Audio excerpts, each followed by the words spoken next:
What are some things you can include on your portfolio page? Well, here's a basic list of things that you can include, and feel free to add any that you feel would enhance your portfolio as well. First, you want to show a visual of your final product in the form of videos or photos. Second, a summary of the project. 3, a link to where a visitor can see the final project online. 4, a testimonial from the client regarding this project. 5, logos of other companies or organizations who participated in this project. 6, links to the pertaining service page. And 7, you want to include a call to action. Now let's talk about each of these items. First, you want to show a visual of your final product in the form of photos or videos, something tangible. If you have professional photos of your work, you need to use those.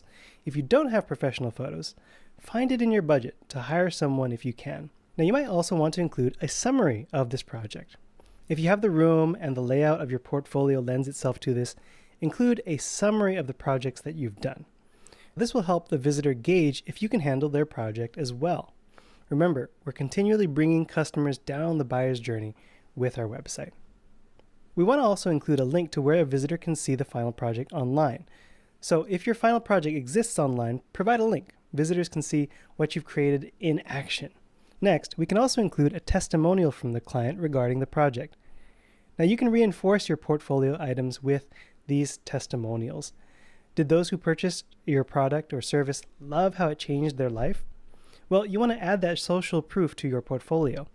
Also, you can pull out words from these testimonials to add to your features and your benefits list that we worked on